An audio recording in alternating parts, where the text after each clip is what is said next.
睡前聊历史，每天一个历史故事。今天我们聊的是日本的拿来与抛弃。如果把时间拨回公元7世纪到9世纪，当时的东亚大陆上矗立着一个人类历史上极其耀眼的帝国，那就是大唐。大唐的繁华不仅让当时的西域诸国心驰神往，也让隔海相望的岛国日本感受到了深深的震撼。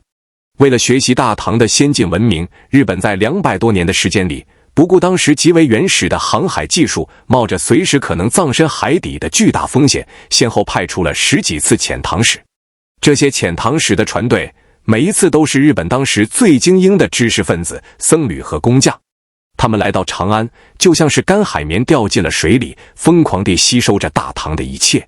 从国家层面的律令制度、中央集权、土地法案，到城市规划的方式制度，从文化层面的汉字、诗歌、历法，到生活层面的茶道、服饰、建筑，日本人可以说是进行了一场全盘的唐化运动。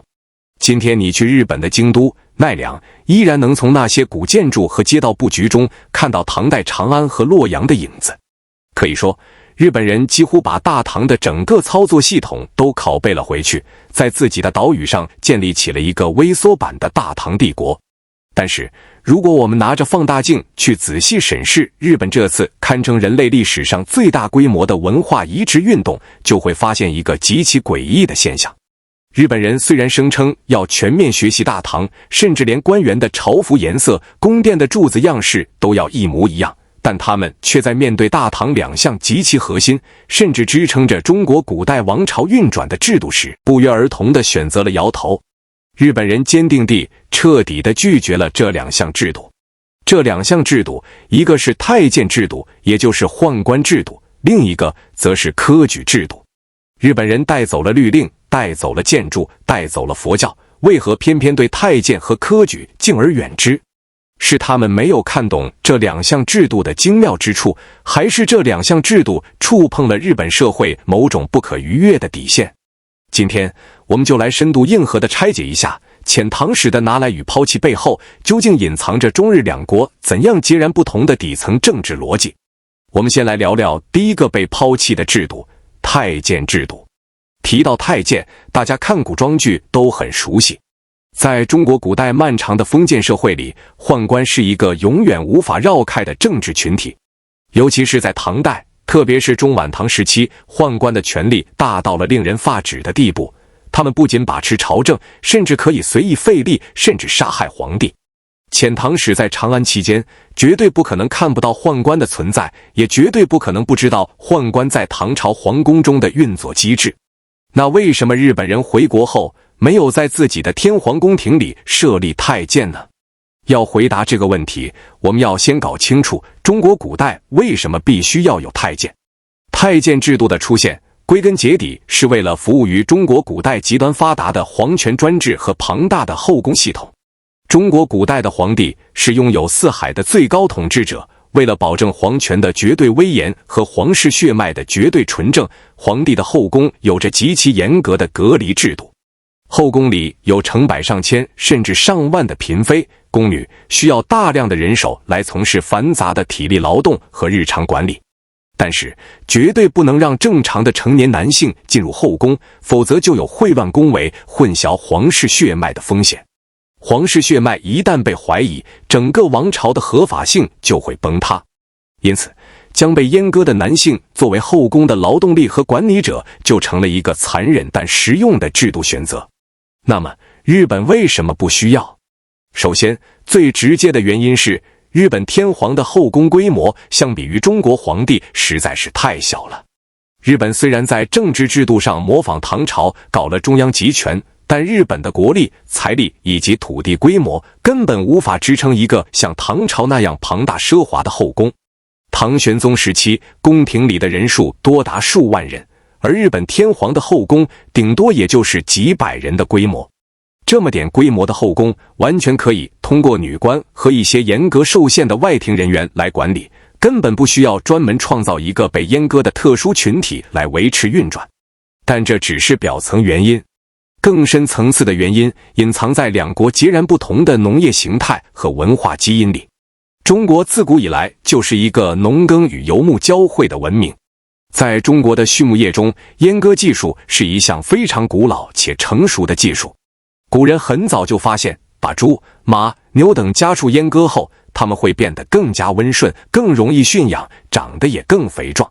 这种对动物的阉割技术后来被残忍地应用到了人的身上，作为一种刑罚，也就是古代的宫刑，最后演变成了宦官制度。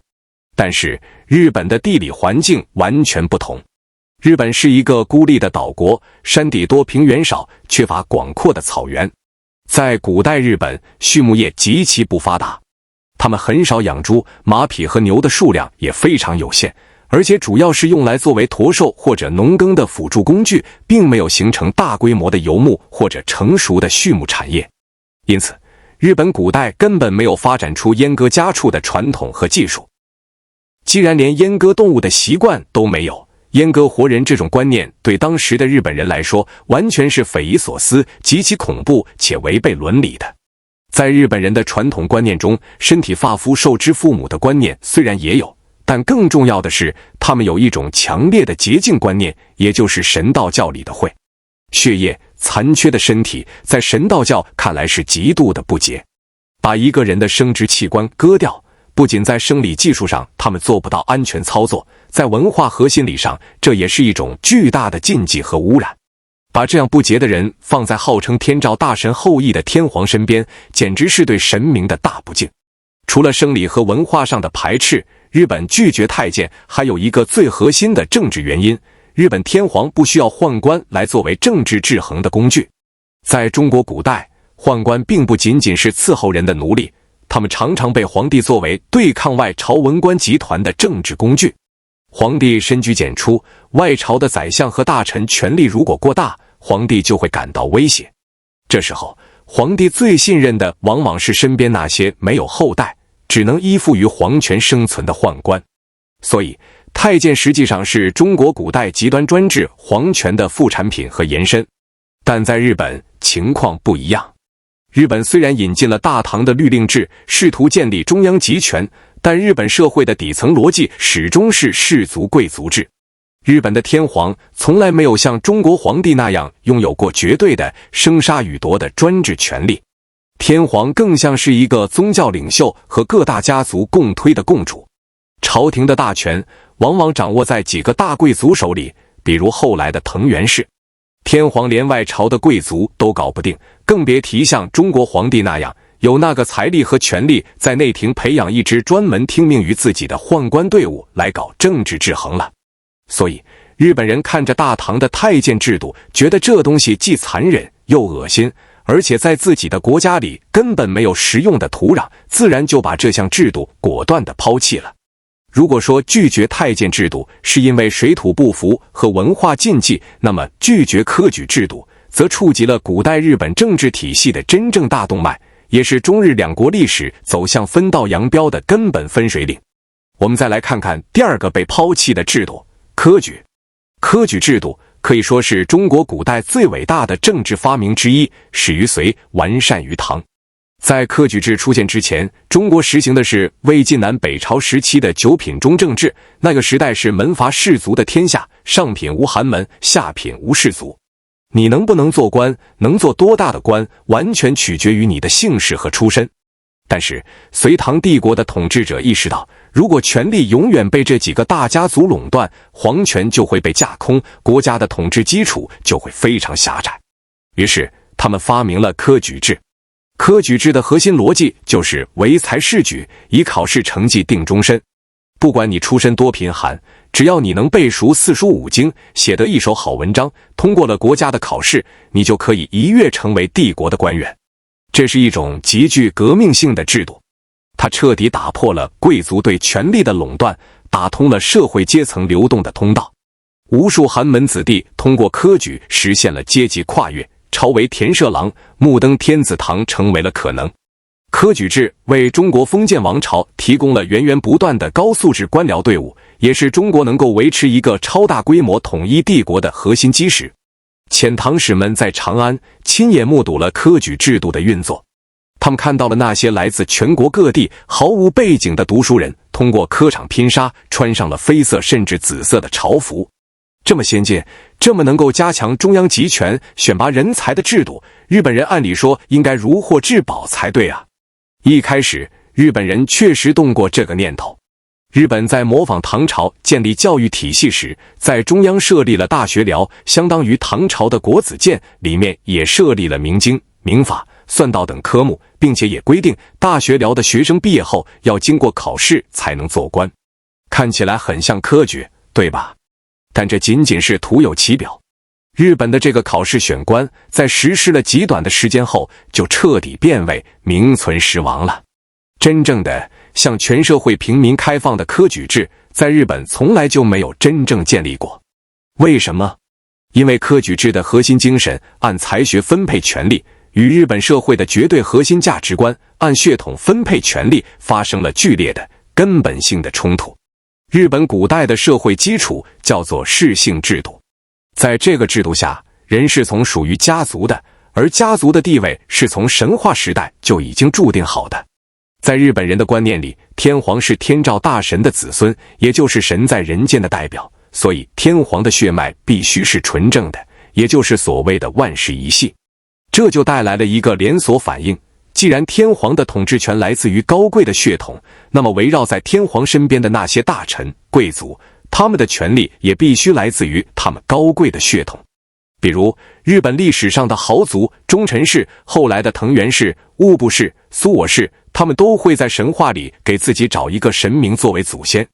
大家的政治地位是根据祖先在神话里辅佐天照大神的地位来排座次的。在这个逻辑下，你想想看，如果日本真的实行了科举制，会让社会发生什么可怕的后果？一个在乡下种地的农民的儿子，或者一个低级武士的儿子，没有任何高贵的血统，仅仅因为他特别聪明，考试考了第一名，就被提拔为宰相，去统治那些流淌着神明血液的贵族。这在唐朝人看来是英雄莫问出处，但在日本贵族看来，这就是对整个日本社会根本秩序的颠覆，是对神明的亵渎。这就好比说，一群纯种的赛马在比赛，你突然牵进来一头跑得很快的野猪，说他跑得快，他就能当马王。赛马们绝对不会同意，因为规则根本不在一个维度上。日本的贵族集团绝对不允许底层平民通过读书来分享他们的政治特权。因此，日本的大学寮很快就变成了大贵族子弟的专属学校。后来，大学寮里的职位和某些特定学问的讲授权，竟然也变成了世袭的。比如，教历史的职位被某几个家族垄断，教法律的职位被另外几个家族垄断。考试只不过是贵族子弟之间走个过场的游戏而已。在这里，我们必须提到一个日本历史上的著名人物，也是一个极度罕见的特例——菅原道真。菅原道真是日本平安时代极少数凭借卓越的学识和才华，一路被破格提拔，最后做到右大臣，相当于副宰相的学者。他算得上是日本历史上最接近科举逆袭的文人代表了。天皇提拔他，本来是想利用他来压制当时权势滔天的藤原氏家族，但是结果是什么呢？结果是悲惨的。那些靠血统把持朝政的藤原氏贵族们，根本无法容忍一个仅仅靠着读书好的人爬到他们头上。很快，藤原氏联合其他贵族，给菅原道真编造了谋反的罪名，将他流放到了偏远的九州太宰府。菅原道真最终在绝望和悲愤中病死在了异乡。菅原道真的悲剧彻底宣告了文官凭才学治国的道路在日本是走不通的。从此以后，日本彻底进入了摄关政治的时代。什么叫摄关政治？就是藤原氏家族垄断了朝廷的最高官职摄政和官拜。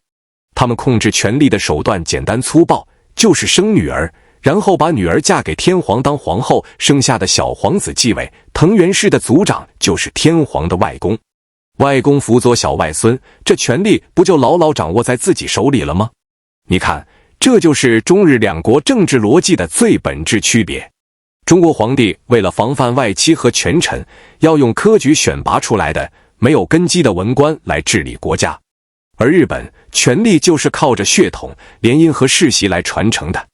科举制度被日本抛弃，还引申出了另一个更深层的思想观念差异，对天命观的认知。科举制的背后隐藏着中国古代的天命观。中国古人认为天命无常，唯德是福。皇帝之所以能当皇帝，是因为他有德，上天把统治天下的使命交给了他。如果皇帝残暴昏庸，上天就会收回天命，这就叫革命，革除天命。既然皇帝都可以轮流做，明天到我家，那么底下的官员自然也就是谁有能力谁来当。王侯将相，宁有种乎？这是一种动态的、充满竞争的社会循环。但是日本人完全不能接受中国的天命观。一旦接受了天命观，就意味着天皇如果无德也可以被推翻，这直接摧毁了天皇万世一系的神话根基。为了保住天皇永不改朝换代的牌坊，日本就必须固化整个社会的阶层。如果天皇不能换，那底下的贵族自然也不能换。这就彻底锁死了科举制生存的理论空间。日本人只接受王侯将相，却有其种。说到这里，我们就看清了遣唐使拿来与抛弃的真相。日本人并不是盲目的崇拜唐朝，也不是没有辨别能力的复读机。他们在全盘唐化的过程中，实际上进行了一次极其精明，甚至可以说是狡猾的制度过滤。他们拿走的是那些能够迅速增强国家硬实力、提升文化品位、有利于组织社会生产的东西。比如律令法典，能够帮他们把一盘散沙的部落组织成一个国家；比如长安城的图纸，能让他们建立起具有威严的都城；比如佛教和汉字，能让他们拥有先进的文明外衣。这些东西是对日本原有统治阶层有益的工具，而他们抛弃的是那些会动摇他们根本利益、破坏本土固有权力结构的制度。他们不需要太监，因为他们不需要极端的皇权独裁；他们拼死抵制科举，因为他们绝对不能让底层的平民靠着几本书就跑到贵族老爷们的餐桌上来分一杯羹。历史的蝴蝶效应是极其震撼的。正因为日本抛弃了科举制，堵死了底层通过文化考试向上攀登的通道，这直接决定了日本后来的历史走向。在平安时代中后期，由于中央朝廷的官职全都被京都的几大贵族垄断，那些在地方上拥有土地、懂得经营的中小地主或者皇室旁支，他们发现自己就算把四书五经背得滚瓜烂熟，也永远不可能去京都做个大官。既然文的行不通，既然靠笔杆子无法改变命运，那他们就只能握紧手里的刀剑。为了保护自己的庄园，为了争夺地方的利益，这些地方豪强开始武装自己，豢养私人武装。这就慢慢形成了一个全新的阶层——武士。在中国，由于科举制的存在，学而优则仕，最聪明、最有野心的人都在寒窗苦读，希望考中进士。所以中国社会一直是文人官僚压制武将，好男不当兵，好铁不打钉。而在日本，因为没有科举，最强悍、最有活力的人无法进入中央文官系统，只能在地方上练武、打仗。最终，随着武士集团的力量越来越强大，他们不再满足于只给京都的贵族当看门狗。12世纪末，武士阶层的代表源赖朝在镰仓建立了幕府。从此，日本长达数百年的武士阶层统治时代拉开了帷幕，天皇和京都的文弱贵族们彻底被边缘化，沦为了盖章的吉祥物。你看，一个古代制度的取舍，竟然在几百年后彻底改变了一个国家的国运。中国沿着科举制和文官体制走向了高度成熟的中央集权大一统帝国，而日本因为拒绝了科举，走向了地方割据、武士当道的封建领主时代。回顾这段历史，我们不禁要感叹遣唐使的复杂性。他们在大唐的辉煌面前低下了头，虚心做起了学生，但在事关核心利益的政治基因上，他们又保持了极其顽固的自我。拿来的变成了日本的表皮，抛弃的保全了日本的内核。所谓和魂汉才，早在遣唐使的船队返回日本的那一刻就已经注定了。历史没有对错，只有因果。当我们今天再去审视那段跨越波涛的交流史时，也许我们更应该关注的不是他们学了什么，而是他们在那场文化盛宴中刻意不看什么。感谢观看本期时光 Gamers。如果你也想拾起这段历史的碎片，请在评论区告诉我。我是每天一个历史故事，我们下期见。